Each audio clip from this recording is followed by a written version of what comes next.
A pleasant good evening to you as we welcome you to the Storm Report for episode number 17, live from the Tower Grill. I'm your program host, Kevin Derryberry. My co-host tonight is the ACU assistant SID. No, the assistant AD is Mr. Tim Gooszen. Yes, sir. We used to give him he was the SID of the year just maybe a year ago, so we always refer to him, but he's been promoted. He is the assistant athletic director. Tim Gooszen is my co-host, and we're also joined by Nate Mayfield and Thomas Johannesen. Gentlemen, welcome to the broadcast. How are you tonight? Doing good. Fantastic. We got a jam-packed program for you. We extend the invite to stay with us for the next 45 to 50 minutes. Trinity Lawson from the women's softball team will be with us, as well as Miranda, Hipolito. And we will talk a little wrestling with Coach Butterfield and Kaden Martin, all on tonight's program. So we appreciate you tuning in. Gentlemen, it's volleyball season, 7-8 record under year number 2 for Coach Bruns. Mm-hmm. What's it like in year number 2 for you, Nate? Year number 2 has been great. I honestly wish he would have gotten here a little sooner. I think Bruns has just brought a whole different vibe to the program. He's really got that intensity that we needed to get us out of our shells, get us on the court, be aggressive. So I'm really excited. That's one of the big reasons I came back was for him and his coaching mentality. So I'm really excited for year 2. It's been going good. And when you say you came back, you are now playing under your 5th year. So correct, Tim, yes. did we determine what Nate was? A post-back in education. Okay, there you go. We're getting educated as we talk. Mm-hmm. How about you, Thomas? What's going good for you to begin this campaign?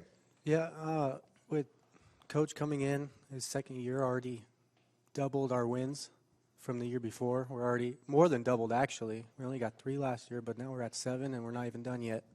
So it's been so exciting just playing. Well, gentlemen, you just came off of a very long 8-match and 11-day trip that took you from here in Glendale all the way to Southern California, back here actually, so you could fly back to Northern California. Yeah. And on that trip, you went 5-3. So we talked about it 2 weeks ago when we last had the Storm Report. We had one of your teammates, Chris Beck, and your coach, Trent Bruns, on, and we talked about how you prepare for a trip like that. So tell me about how that trip went down for you guys. I know you guys had to be tired, and you're playing in your couple of doubleheader days, or not back-to-back days, and you just got to be kind of on the ropes as far as having a gas tank on E or on F. So tell me about that trip. Yeah, it was definitely a fun trip. I mean, it's one of our longest ones we've done. Essentially, like you said, those many games and that many days back-to-back can get really tiring. But I think we had a really good balance of just getting the right amount of sleep, right amount of rest, and just pushing the pedal down and keeping it going. We know some of our teams that we can ease back a little bit on, rotate some players in, give some people rest, and that was beneficial. Then there's those other teams that we took, full head on, and they were like the best teams we're playing. I know we played number 1 Vanguard, and we have a big opportunity to beat them again at home, but we lost them in Cali in 4, and it was just like an exciting game. I think that really set the tone for the week because going into that game, we were super tired. That one we actually drove, so being in a van 6 hours, getting off an hour before our game, and then going in and trying to beat number 1, that was definitely tiring. So now that we know we can do it on an empty tank, or we're close at least, I think we can bring it home with a good night's sleep before this time because we don't have to travel. But balancing that tank, like you said, is hard because it's something we never experienced playing that many games in a row, but it was definitely beneficial to just see where we can go on tiredness and what we can do when we are exhausted, and we came out positive both times. Well, we tied the second trip 1-1, but coming out 3-1 was a big motivator for the next weekend. Thomas, how many ice baths did you take? I took none, but None? It really, like Nate said it pretty well, it's really all just mental, like just knowing that like you are going to be tired, like telling yourself you're going to be tired, but you have to be mentally strong and push yourself through because the schedule is what it is. It's not going to change. Well, it definitely doesn't get any easier this week. You go 3 matches in 4 days after having 8 and 11 this weekend, and you get, as you already talked about, you get Vanguard coming back in your gym and the FRC right across the way there. Yeah, that's great. And as you're preparing for that, and knowing that you have the 3 and the 4, are you guys doing anything different, or it's the same training regimen that you've had kind of throughout the year, I guess? I know personally for me, I understand that this is more than just like coming to practice and that's where you give it all. It's being responsible outside of practice. So getting the right amount of sleep, recovering. I do a lot of ice baths in the morning, heat after night, get those muscles rejuvenated. Those are just things that are like a part of our responsibility off the court as much as we have those responsibilities on the court. I think come into it, it's just like kind of Thomas said, like you just bite the bullet and know that we got to give it our all. And like that's what the schedule is. But there's just definitely an emphasis on responsibility, taking care of yourself. And the team's done great. Trent keeps us on, especially on those travel days, feeding us right, getting us the right amount of food, and just overall being there to help us reproduce back into the next game with that energy. So McDonald's every night and for breakfast and lunch? No, a lot of In-N-Out, a lot of Chipotle. That was like our main feast was on the trips. Chick-fil-A to celebrate wins. Kevin? Gentlemen, you go to Costa Mesa, and you mentioned that you were kind of heading into that trip on fumes. You lose that one 3-1, but then you rip off 4 straight wins. Still, you're not home yet. You haven't returned home yet, so Yeah. you still find a way to pick up those 4 wins. Then you take on Menlo again. What are the takeaways from playing the top 2 teams in the country for Arizona Christian volleyball? Well, I say for us, what I took away from those was just that we have the ability, we have the skills, and we have the ways that we can get points on those teams and take those sets away. I think it just comes down to working together as a team, playing selfless and not selfish, and just working together to all the things that we've practiced from first semester and this semester, just putting those out on the court. And when we see that happen, it's beautiful. That's why we get 4 straight wins in a row. But just sometimes at the end of the day, we're tired, tank's on E, but we can reproduce, even when we're tired. And that's what we're really emphasizing, working on. And a lot of it isn't just, banging balls. It's like technical skills, getting points off blocks, picking up balls that we wouldn't pick up before. That's just really where we produce our points. Nate, when you talk about the attrition factor and getting your body right, getting your mind right, are you being coached that way from leadership, or is that something that you've taken on in an individual perspective for you and Thomas in that regard? I mean, for me, I'd say it's 70-40. 40% our coach just reminding us that, when we're not going to remind ourselves to get the right amount of sleep, that he's there to mention us, give us a good word, help us to eat right. And it's honestly by example. He eats well on those trips, I'm surprised, versus like I've seen other coaches just eat the same as us, but he's buying the healthy snacks. So it's kind of like a motivator. And we're eating well at Chipotle and Chick-fil-A, I think you mentioned, right? So, yeah. Right, and I think Tim suggested McDonald's or something like that. No McDonald's. It's all on the good carbs, good rice, good meat and stuff like that. But, yeah, I'd say 70% just personal. How about you, Thomas, from an individual perspective? I just think from like DST, talking with GK when he was there, I asked him a lot of questions about what I can do outside of especially them helping us in the weight room has helped us with that endurance of these long trips, getting us right, taking maybe sets off and when we're going to lift, just making our bodies nice and healthy, but asking those little questions in between hey, should I eat this? How much should I be eating? Has really helped me, and I think it got me ready for the season. Well, guys, in your first 15 matches, you faced 8 ranked opponents, and that's just the nature of the Golden State Athletic Conference and men's volleyball. Ranked opponents all over the place. You have 6 matches left in your season. I can't believe we're already to that point already, but 6 left in your season, and 4 of those are against ranked teams. Mm-hmm. So when you go into the gym, we talked about the road trips. We talked about eating. Is there any difference for you got, a team that you should just take the, put it on the hardwood against them pretty easy versus it's going to be a battle? Or is there any different mindset that you guys come in with? Thomas, we'll go with you first. Not necessarily. There's teams that we should beat, but there's also, you can't be in that mindset. Personally, I can't be in that mindset that, oh yeah, I'm going to beat you. It's more like, I'm going to prove that I'm going to beat you. It's not just, this is. But when it comes to ranked opponents, from when I wake up, I'm fired up because I know it's going to be a battle, even if it's 8 hours away from when I wake up. It's just I'm excited throughout. That's the only thing I'm thinking about. I'm watching film the whole entire day, just making sure picking up on tendencies that they do, and then watching what I do when that exact play happens, making sure I'm perfect on my side. Nate, what you got? Yeah, I would agree with Thomas on the idea that we're not supposed to take them lightly if it's a team we should beat, and we're trying to remain consistent in our thoughts personally. I agree with Thomas that I'm also watching film a little more probably, emphasizing things a little more when it's a ranked team because those are the wins that we want, not the wins that we deserve. But I go into every game with, I'm going to take this game. I'm not going to give it. And I'm not going to just be upset that things aren't going my way. We played bad teams that we should have beat, or we have beaten, and then we go in and we take like the first set off, and then we give them the second set because we get laid back, we let off the gas a little bit. But I say this year so far, we've been 75% on the gas, remaining consistent, and that's what's really proven us to bring those wins in. So I think we try to keep that mentality day in and day out, practice how we play, recover how we recover after big games, even if it's little things. And those are the things that really push us past to the win point. We're speaking with Nate Mayfield and Thomas Johannesen from the men's volleyball program here on the Storm Report. And Thomas, I have a question for you. As it relates to your preparation before you arrived here on campus at ACU, maybe a stop at GCU with some preparation, but what was your high school experience under Troy Dooling like? I know that he's quite the revered coach in the prep scene as well as the club scene. So I was curious how that development and that tutelage went for you to prepare you for this opportunity here. Yeah, so he didn't come to Sander Day until my senior year. So I played basketball as well, so I was double sport every year until my junior year, and I saw myself playing college volleyball, so it was him and me both decided that I should quit basketball and just pursue volleyball, and I was like, and it was kind of hard, but at the end of the day, I don't regret it because I'm here. But I would say in those few months that I had Troy Dooling as a coach is what got me to where I am today, just because he really just opened up like bunch of, like I didn't see the volleyball the way I see it today if it wasn't for him. So I give a lot of props to Troy Dooling. Interesting.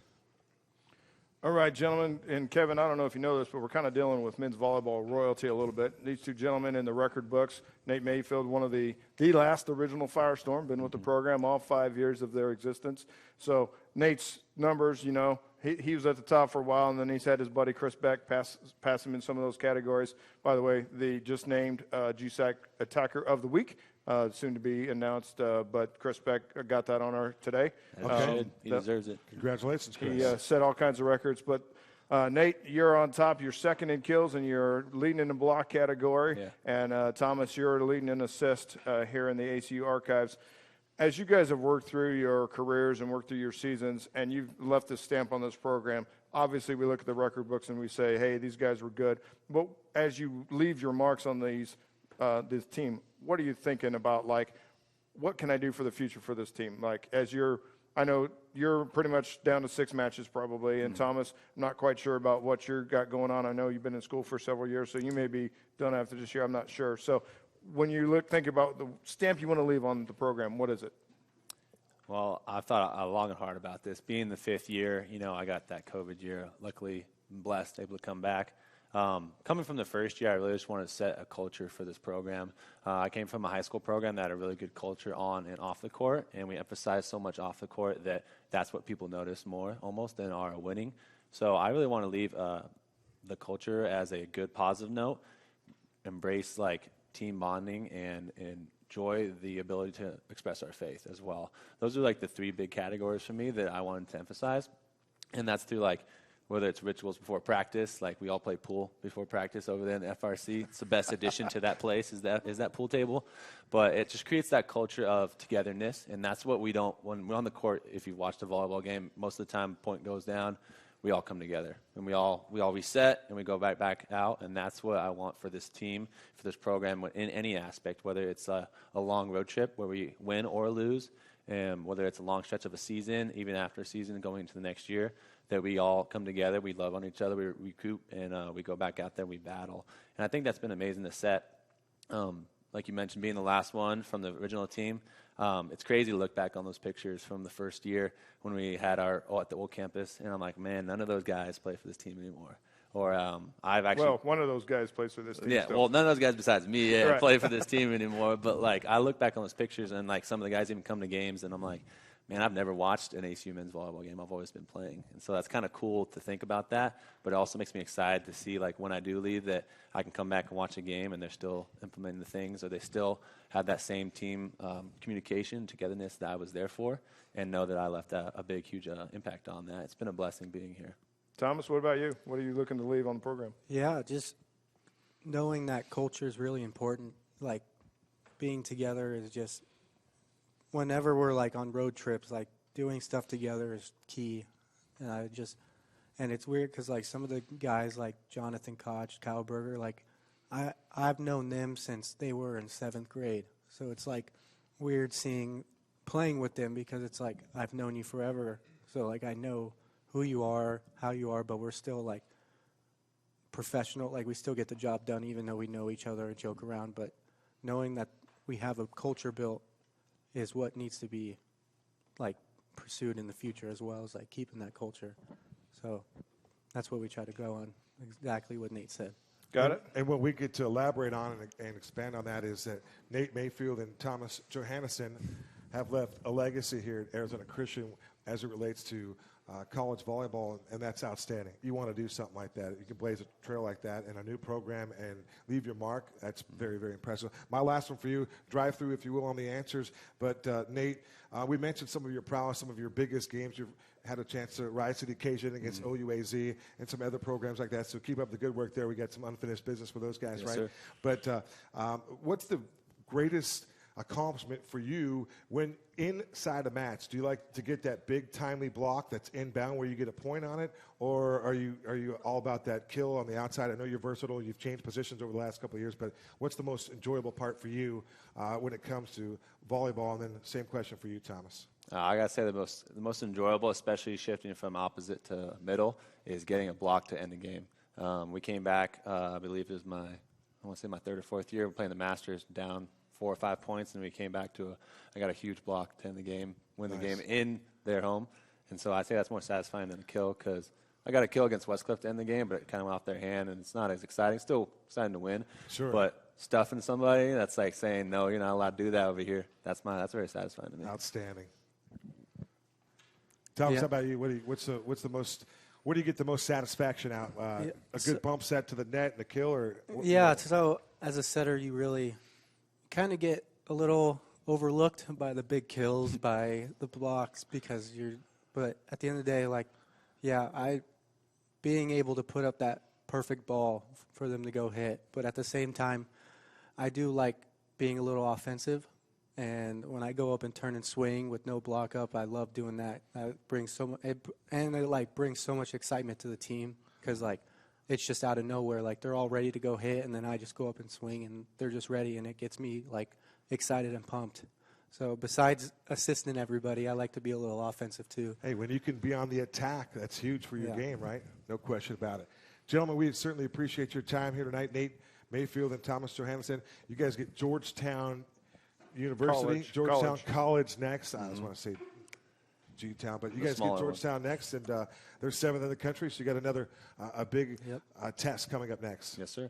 Sir. Thank you. It's our pleasure. Let's talk a little softball. Let's take it to the diamond, and we can take it to the circle in this case as we talk with Trinity Lawson and the Golden State Athletic Conference Player of the Week for Miranda Hipolito. We're going to talk softball straight ahead on the Storm Report.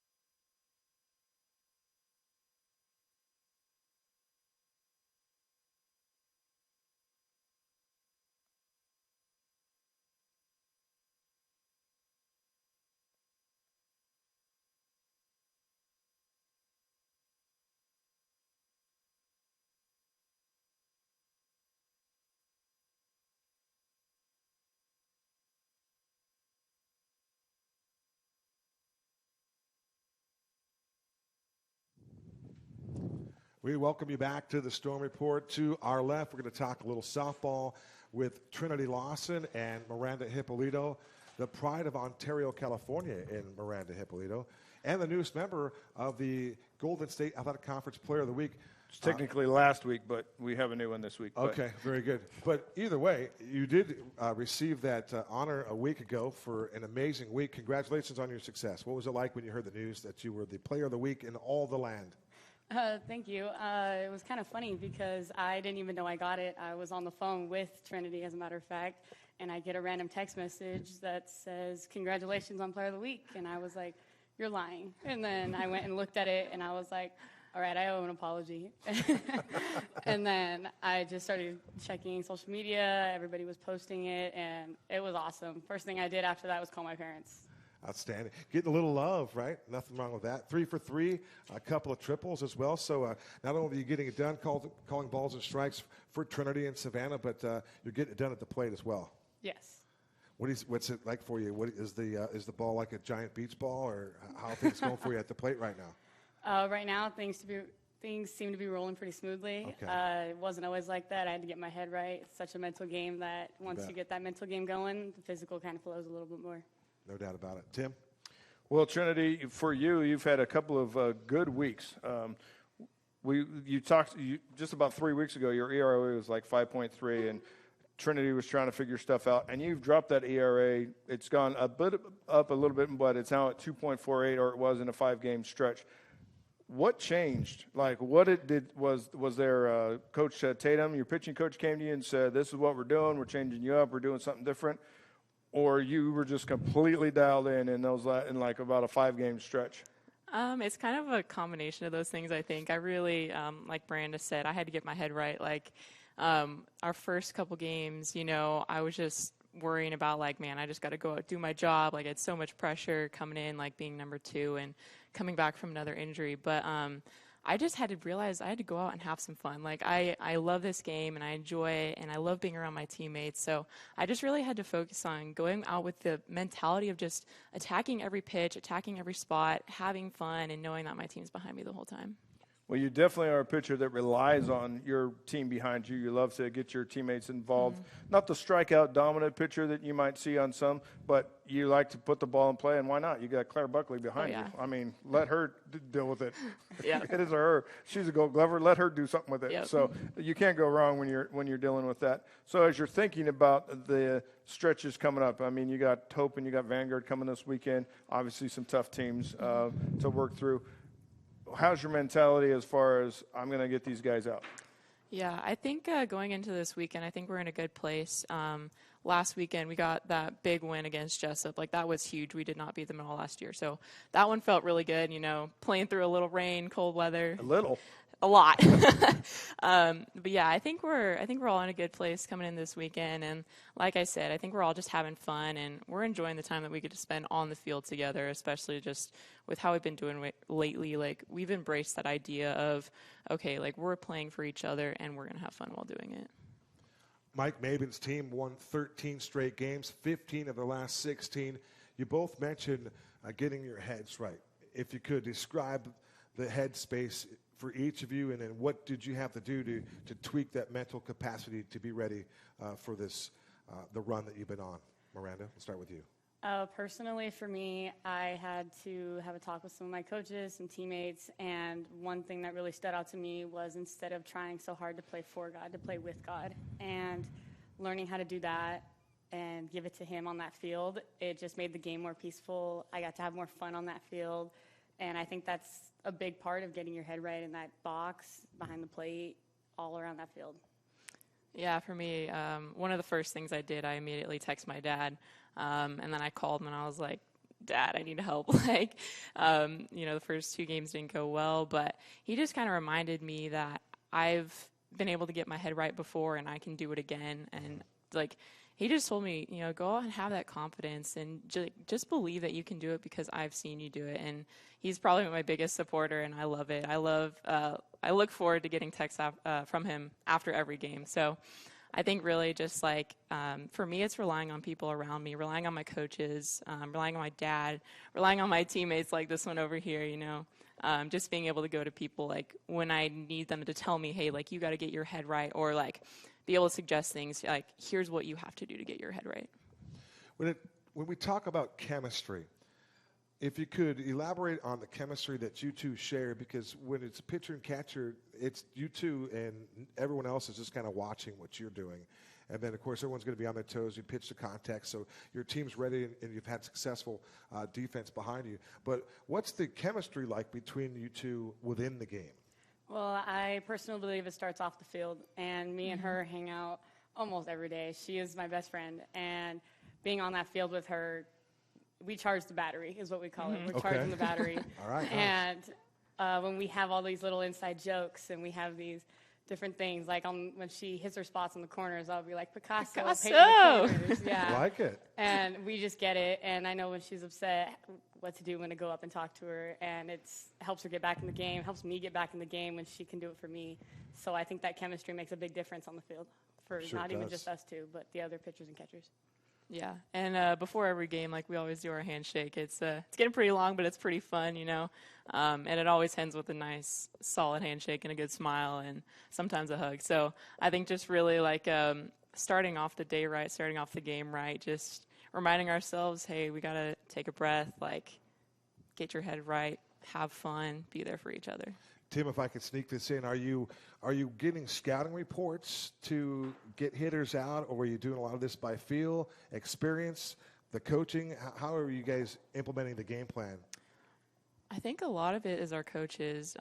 We've kind of been able to adjust and really like implement some new strategies in, and kind of just, I know they look at the scouting reports and all the hitting. I try not to look at that stuff because I don't want to worry about it, and I don't want to think, oh, this big hitter's coming up, like she's got to hit bombs.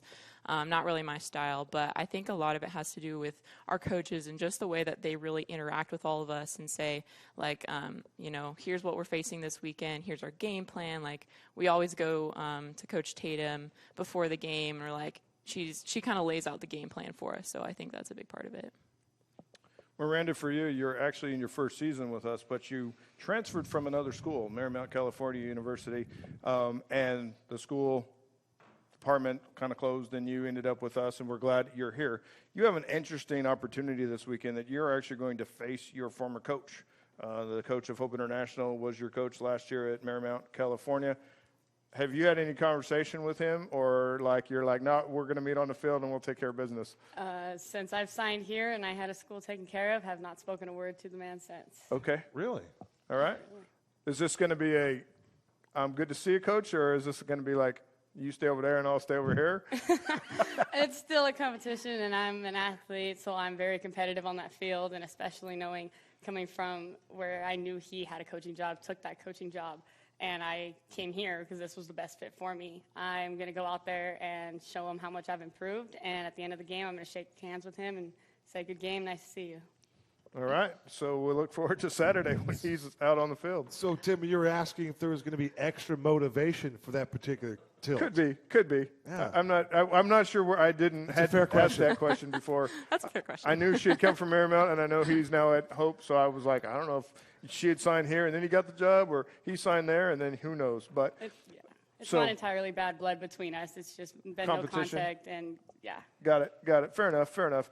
But, of course, Trinity, for you, you're in your second year, came from Escondido. Both of you from the state of California, made your way a little east and are playing for us.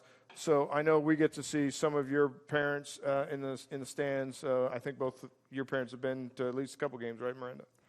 No, they have not come to this field to watch the Okay. game. They've just been seeing you in Cali? Yeah, but they will be out here this weekend Okay. for the first time. I know we've seen the Lawson family out on occasion. So talk about your family and what they do. You've kind of talked about it already, that they're your support, and your dad's the first person you're talking to. But Miranda, we can go to you about what does your family do for you? How do they charge you? First of all, my dad has always been a part of my softball career. He was my coach for a little while, and then I got to a certain point where it was like I'm telling him how to play. So he needed to stop being my coach and start being my dad, and there was a little conflict there with that, but we got over it, and now we have a great bond. Mostly I tend to play for my sister. She also plays. She's 16, and she's looking to do the same thing I'm doing now. So I play every day on that field to try to set an example for her, and I call her to see how her day's going, and if anything softball related that I can help, I'm here. All right. Anything you want to add, Trinity? We talked about your dad already, but any other family? My mom and brother, like, they're great too. They'll watch online usually because they're pretty busy at home. My brother with school and everything. But my dad, like, he's always been the guy that does softball. He played softball when he was younger and all that stuff. But he just really, like, he always knows what to say. And he kind of always just, like, if something goes wrong, he's like, I got it, I know what it is, or like he's able to help me think through it and stuff. So really, again, I love him so much, and he's just my biggest supporter. So Cool. It's amazing what parenting can do. It's amazing what excellent parenting can do. And obviously, both of your parents have raised some fine children with siblings too. But my last question here for Trinity. I don't know how many people know this in this room, but Trinity is first of all, she graduated with honors before arriving on campus, but a black belt in karate. I can't even imagine the mental discipline, let alone the physical activity you would have to endure to become a black belt in karate. But do you use some of those mental skills that you've achieved in being a black belt in karate in the pitchell circle? Not really, actually. Surprisingly, I have actually always struggled with my mental game, but I really didn't start to develop that until I got here. I think like when I was doing mixed martial arts, like it's kind of a whole different thing. Like it's a world in its own, sure. But because it's something that I haven't done for my whole life, so it was never like had that piece of that kind of mental aspect. But for that, it was crazy. It was just a crazy test, and mentally it was mostly just like telling myself that I'm not going to fail. So I've kind of maybe learned to bring that I am not going to fail attitude to the softball field, and then I definitely think that's actually something that I could implement maybe a little bit more while I'm in the circle. So okay, yeah. Fantastic. Ladies, you brought so much to our program and certainly to the show, and we appreciate you being our guest tonight. 30 seconds on this one here, but for you, Miranda, grand slam, a walk-off grand slam, or catching a perfect game, what would you rather be doing? Ooh, walk-off grand slam, hands down. Gotta That's the best feeling in the world. Got to have it, huh? Absolutely. And Trinity, I bet you wouldn't like post some donuts with about 8K, something like that, 3-0 game, shutout. That'd be kind of your thing? I think a shutout would be a thing. I don't really look at the Ks too much. They feel good when I get them, but I think the shutout I would take. Hey, the outs are results, and so yep. That's just as important. Ladies, thank you so much for your candor here this evening, and we wish you, ladies, and your team and Coach Maben, nothing but success going forward. Congratulations, ladies. You bet. We're going to keep it going here on the Storm Report for episode number 17. We're going to talk wrestling with the man we call Mr. Butter. Mr. Butterfield will be on the program straight ahead.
We welcome you back inside the Tower Grill on the campus of Arizona Christian University for the Storm Report, episode 17. I'm Kevin Derryberry, and my broadcast partner, Mr. Tim Gooszen, on the other end. And we're going to take it to the mat. We'll talk a little wrestling here for the rest of the way. And Coach Butterfield here. Michael Butterfield, how you doing, Coach? Good. Been here, what is it, show number 2, 3 for you? This is my fourth. Your fourth show? Yeah. You were getting to be the elder statesman, and now Kaden Martin is also here. Kaden, welcome to the broadcast. Thank you. You guys are clad in red. You're looking the part. Oh, yeah. Wrestling gear. It's popping. Looking very good. How are things going for you through the campaign? 16 matches under your belt. Where are you at, Coach? Do you like your position as we move forward here? Yeah. I mean, we're in a great position for the future. We actually we had a senior that graduated at semester, but other than that, all of our guys are coming back next year. We had a great season. We had multiple guys in the top 25 rankings. We actually set a team record for highest Cascade conference placement. We're easily in the toughest conference in the country. We had more allocations for nationals than any conference in the country. And we had more placers at the conference tournament than ever in program history. We had a conference finalist, and then, of course, Kaden qualified for nationals, and this was his freshman campaign. So lots of bright spots this year, and just, a lot of hungry guys who are ready to work and get after it this offseason. Coach Butterfield, how significant and how important is it to retain that entire group and have them all coming back? Yeah, I mean, as far as culture, just breeding that culture this offseason and really diving into who do we want to be and what do we want to be remembered for, because this group is going to be here for years to come for the most part. And, we have a really great opportunity to kind of set the tone of, what will Arizona Christian Wrestling look like in the future. So we have a really great group of guys who are really faith-driven and, like I said, like to grind and scrap, and that's important for wrestlers. So, yeah, I'm very excited about this group. Well, Kaden and Coach, you guys are just coming off of a trip to Wichita, Kansas. Oh, yeah. How was the weather there, number one? It was windy. It wasn't actually as bad as I thought it was going to be. No, yeah. It was not nearly as bad. The biggest blizzard I've ever been part of, by the way, was driving through Wichita, Kansas. I used to have family there, so Yeah. I've been there a little bit. But straight from the national championships with the NAI, the 66th edition, I believe, and this is the third or fourth year we've been there as a program. Yeah. So how was your trip to the state of Kansas to compete in the national tournament, Kaden? It was interesting. It was like I didn't know what to expect, honestly, in the beginning. And the trip itself was pretty easy. It was just me, Butterfield, and Hill House, so that was kind of nice.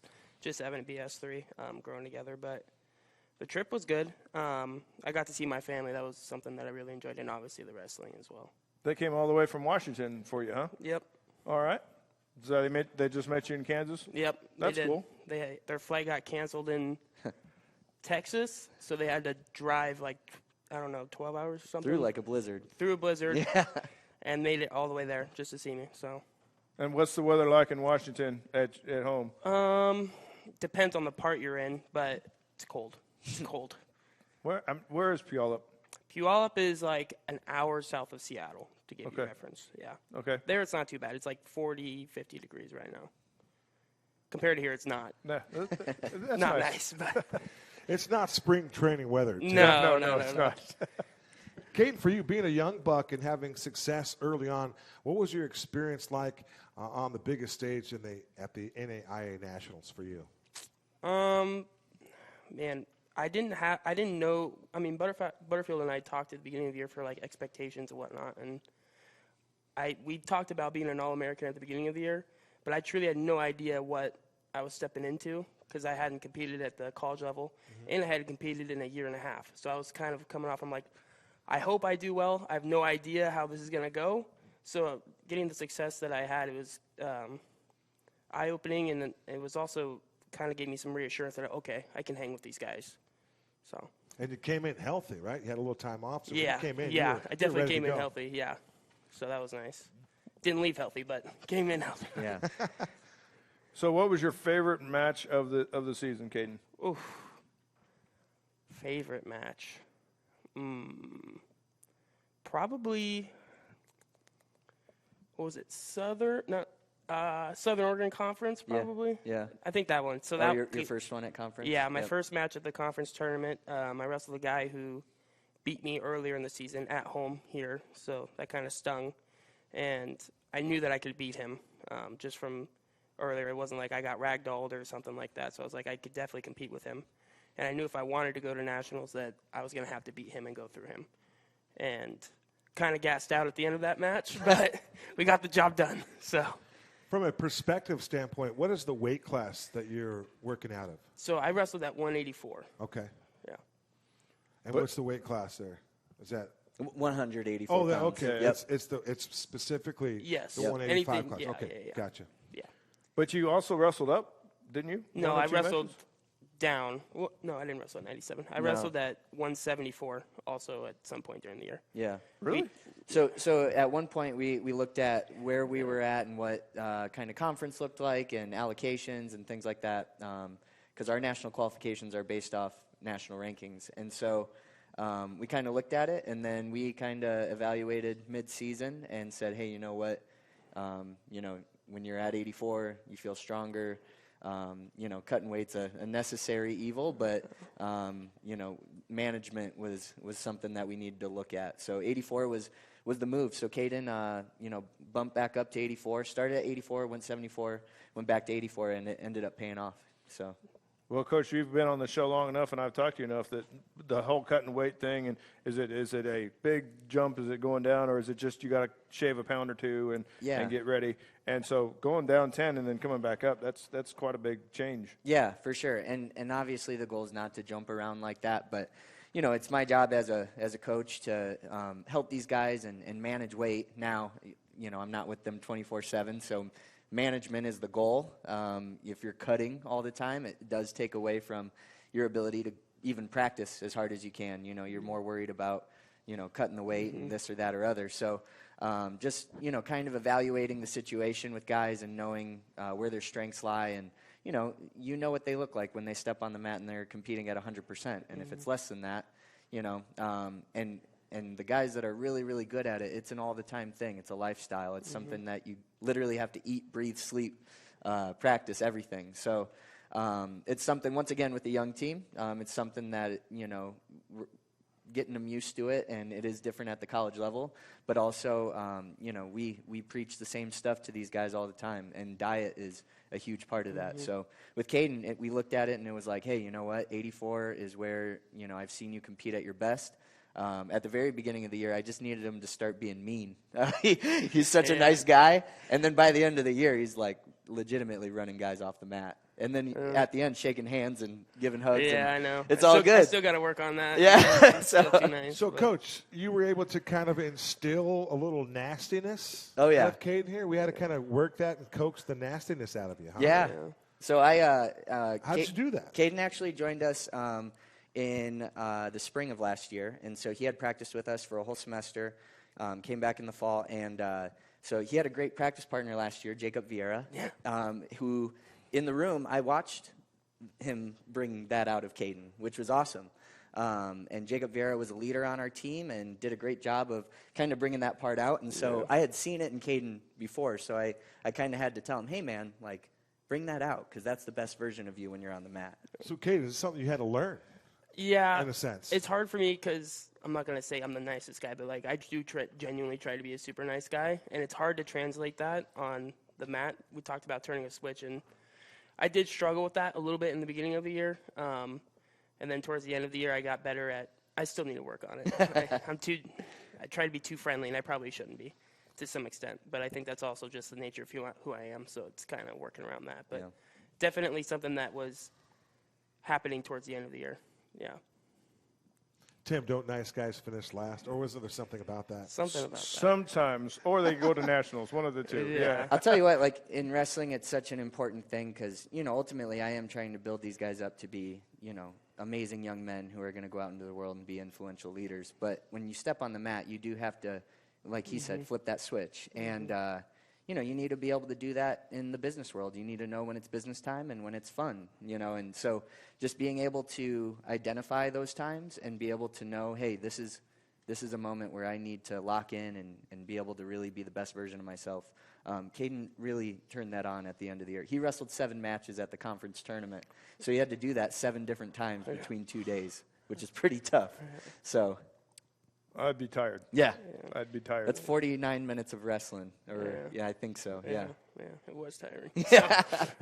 You slept good after that. Yeah. So, Coach, your season has come to an end, and now you look forward to next year, and we see your stuff on social media about guys you signed and, all the, different guys you got coming in. And let's talk about your future for AC Wrestling, the guys you have coming in, what you're excited about when we turn the page to the next year. Yeah, Coach Hillhouse coming in this year, he was a big game changer. And then Coach DeSantiago, he does a great job getting them more involved with recruiting. And, we've been talking to a lot of junior college guys and just the freshmen that'll be coming in next year. I'm really, really excited about them and the guys that I'm talking to. There's some, real potential. And not only that, but we have a room full of guys who like to work hard and grind and get after it. And, when you put the pieces of that puzzle together, we're going to be a dangerous team in the future. And I think people this year caught a glimpse of that, but I think next year it's going to be a little bit of a punch in the mouth for everybody when we start stepping on the mat. So I'm super excited. We put our heart and soul into everything we do, including wrestling. So that's the only way I know how to do things, and we're going to continue doing that with recruiting this offseason. So, All right, Coach, keep bringing them in. Yep. Coach Butterfield, and for Kaden, one last little point here. Back on January 18th, it was a Wednesday, and you guys took care of business. You beat OUAZ in that one, 40-9. So you guys owned the mat in that particular wrestling match. Yeah. That's a good feeling to think about until next campaign. Yeah, no, I wanted the guys having some fun, and I that was a match where I told Kaden to go out and dominate, and and I was even telling him, hey, cut him, get another takedown, put it on him a little bit. So he was able to do that. So Such a nice guy. made your guy bleed too. So Yeah, that was crazy. yeah. Yep. Great Sorry. stuff. It's not a good wrestling match until there's blood, right? Yeah. So they call it, when you make it to the round where if you win, you place, and if you lose, you're done. They call that the blood round, and typically that's for a reason. So, yeah. Michael Butterfield, a 4-time guest on the Storm Report. We certainly appreciate what he has done and his leadership capabilities. And Kaden Martin, the newcomer here, already experiencing great things on a national stage. So the wrestling program, since your arrival here, Coach, and I know the foundation was set before you, but you've really turned some heads and you're doing some things. It's nice to see Dr. Dreyer mention a couple of the new recruits that you alluded to here just a moment ago, but big things ahead for Michael Butterfield's program on campus at Arizona Christian. Thank you. Yeah, we're excited. Caden, it's our pleasure. Thanks for being a guest. Thank you. Appreciate it. A special thank you to all of our guests tonight. It was fun talking a little softball as well as talking some volleyball with Nate Mayfield and Thomas Johannesen. Of course, our guests, Trinity Lawson and Miranda Hipolito. For Luke Sanders and J.D. Hamby and my broadcast partner, Tim Gooszen, and for the fellows here, Michael Butterfield and Kaden Martin, I'm Kevin Derryberry. Until next time, so long for now.